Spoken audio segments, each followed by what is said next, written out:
Por supuesto, nosotros seguiremos informando sobre ese tema, pero vamos ahora a cambiar radicalmente la información porque uno de los capítulos quizás más sensibles durante las negociaciones del TLC con Estados Unidos tiene que ver mucho con la propiedad intelectual, con las patentes y el tema de los medicamentos. Para conversar sobre este tema y sobre todo las alternativas para poder disminuir el impacto del TLC con Estados Unidos en cuanto a los medicamentos, hemos invitado al doctor Guillermo Rivas. Él es especialista chileno en propiedad industrial y litigio también de patentes farmacéuticas. ¿Cómo está, doctor Rivas? Muy buenos días, bienvenido a Mesa Central. Buenos días, Alicia, muchas gracias, César. Gracias por la invitación. A raíz de la experiencia en Chile, cuando ustedes tuvieron el TLC con Estados Unidos, ¿cuáles serían los consejos, aquellas alternativas que Perú podría adoptar para que para encontrar algunas salidas impuestas al TLC cuando ya firmamos y concretamos el TLC con Estados Unidos? Claro. A ver, en la experiencia chilena, nosotros no podemos venir acá a darles consejos de lo que ustedes deben hacer, o que el Congreso o los distintos miembros del gobierno deberían hacer. Ahora, nosotros hemos sido invitados por el Colegio Médico, que ha organizado un seminario sobre... ¿Qué es el día de hoy? En el día de hoy, en el Country Club de Lima, un seminario sobre patentes de invención y acceso a los medicamentos. A ver, desde nuestra perspectiva, los tratados comerciales con Estados Unidos son un instrumento muy relevante en la política comercial de nuestros países, nos permite acceso al mercado, pero a su vez crean otras externalidades. Los tratados de comercio, como bien es sabido, crean comercio por una parte, pero por otra destruyen. Ahora, el punto relevante es que en las negociaciones con Estados Unidos, la propiedad intelectual siempre es la moneda de cambio por el acceso a los mercados. Pero acá debemos tener presente de que cuando se habla de medicamentos no estamos hablando de chaquetas, camperas o espárragos, sino que estamos hablando de un producto esencial para la salud de la población y que obviamente tiene efectos sobre los índices macro de salud de la población y sobre otros factores relevantes que tienen que ver con el desarrollo de nuestros pueblos. Entonces, en este sentido, la experiencia chilena en el tratado, en la parte de propiedad intelectual, ha sido de dulce y agraz.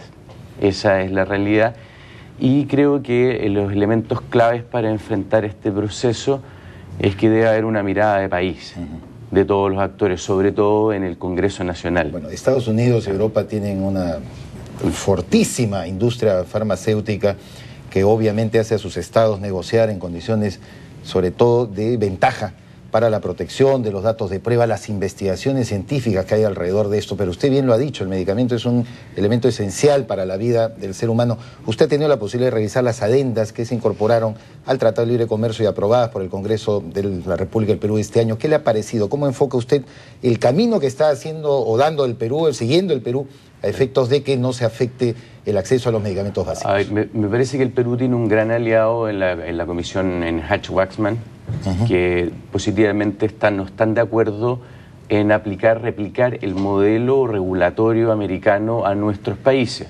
Me parece importante. Ahora, las prevenciones que se han hecho respecto de síndrome de inmunodeficiencia adquirida, malaria, paludismo, que son enfermedades que son derivadas principalmente de la pobreza, me parece que no son suficientes porque la mayoría de nuestros países, o sea, si bien existen focos importantes en materia de SIDA, paludismo, malaria, no son las enfermedades principales que la población le afecta. Diría que el principal problema está en los medicamentos crónicos, cardiológicos, diabetes, asmáticos, sobre todo en el segmento de medicamentos crónicos, que son a su vez los más rentables. Recordemos una cosa, que la industria farmacéutica transnacional, multinacional, no se focaliza en particular en las enfermedades derivadas de la pobreza.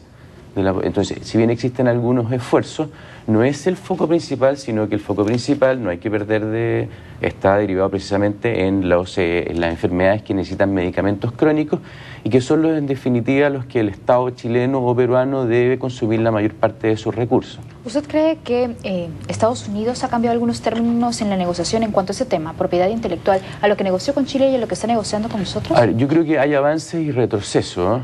En el caso de Chile fue el primer tratado de libre comercio con la región, por lo tanto no había una experiencia previa. En el caso del Perú, por lo que he podido tener conocimiento de los textos que se están discutiendo, Por una parte se hizo esta prevención respecto a estas enfermedades que son las enfermedades que ya hemos nombrado, pero por otra parte es claro de que la mesa negociadora de Estados Unidos le ha cerrado al Perú otras puertas. De hecho, se cerraron ciertas puertas en el tratado, en el texto que existe ahora entre el Perú y los Estados Unidos, en lo relativo a la protección de datos de prueba, y va a haber un periodo de 5 años en el cual ustedes no van a poder establecer excepciones. Porque yo creo que el punto es esencial de la implementación de la ley peruana, cuando se implementen estas obligaciones, dice relación con establecerle ciertas excepciones y ciertas limitaciones. En los casos de pandemias, en casos de crisis, obviamente se va a poder acceder. Claro, en los casos de pandemia eso es claro y eso lo permite ADPE. Pero es claro, por otra parte, de que las obligaciones que el Perú va a asumir en el tratado, por otra parte, tienen que ser limitadas y adecuadas a la ley local. Sobre el valor de las medicinas, eso es importante para la gente. Porque el efecto principal, como tú dices, César, es el impacto sobre las medicinas. Entonces, si bien efectivamente hay que proteger la innovación y retribuirle a aquel que ha innovado y ha generado un nuevo medicamento, ese valor, por otra parte, tenemos que balancearlo con el adecuado acceso a las medicinas. Y entre uno y otro me parece que, por ejemplo, la solución que ha implementado Brasil en este momento de otorgar ciertas licencias obligatorias sobre antirretrovirales es el camino acertado. O sea, no se puede en un punto jugar sobre la vida de las personas cuando está de por medio el derecho de propiedad. Creo que el valor es claro el valor que hay que elegir. Ya lo saben entonces nuestros televidentes, este tema tan interesante y sobre todo importante es el que se va a ver en el seminario organizado por el Colegio Médico en el Country Club. Es el día de hoy. Muchas gracias al doctor Guillermo Rivas, especialista chileno en estos temas de propiedad industrial. Muchas gracias por haber estado con nosotros.